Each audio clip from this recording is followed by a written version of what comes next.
Mahkamah Konstitusi resmi melarang lembaga pemerintah, institusi, korporasi, hingga sekelompok orang tertentu melaporkan dugaan pencemaran nama baik berdasarkan Undang-Undang Informasi dan Transaksi Elektronik atau UU ITE.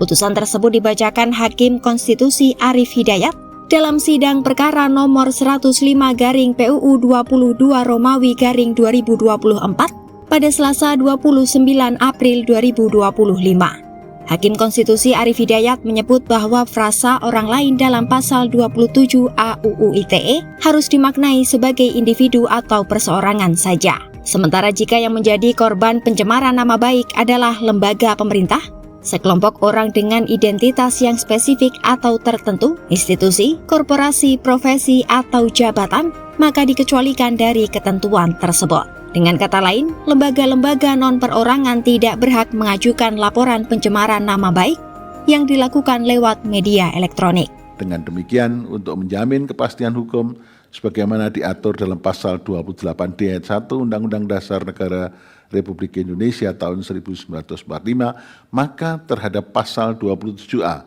Undang-Undang Nomor 1 tahun 2024 harus dinyatakan inkonstitusional secara bersyarat sepanjang frasa orang lain tidak dimaknai kecuali lembaga pemerintah, sekelompok orang dengan identitas spesifik atau tertentu, institusi, korporasi, profesi, atau jabatan.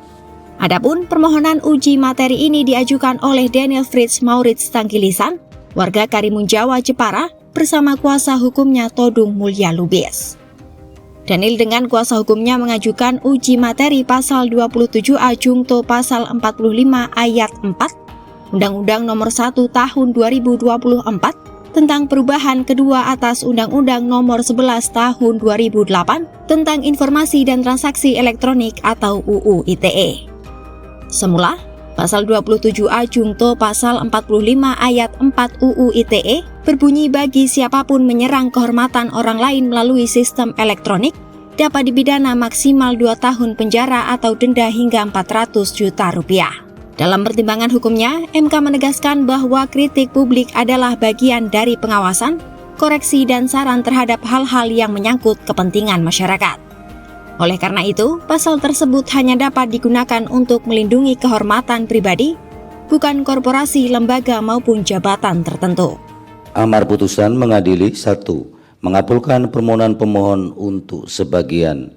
2. Menyatakan frasa orang lain dalam pasal 27A dan pasal 45 ayat 4 Undang-Undang Nomor 1 Tahun 2024 tentang perubahan kedua atas Undang-Undang Nomor 11 Tahun 2008 tentang Informasi dan Transaksi Elektronik, Lembaran Negara Republik Indonesia tahun 2024 nomor 1, tambah Lembaran Negara Republik Indonesia nomor 6905, bertentangan dengan Undang-Undang Dasar Negara Republik Indonesia tahun 1945 dan tidak mempunyai kekuatan hukum ikat secara bersyarat sepanjang tidak dimaknai kecuali lembaga pemerintah, sekelompok orang dengan identitas spesifik atau tertentu, institusi, korporasi, profesi, atau jabatan. Selain itu, MK juga mengatur bahwa kerusuhan di ruang digital atau cyber tidak dapat masuk dalam delik pidana. Kerusuhan hanya dimaknai dengan kondisi yang mengganggu ketertiban umum di ruang publik.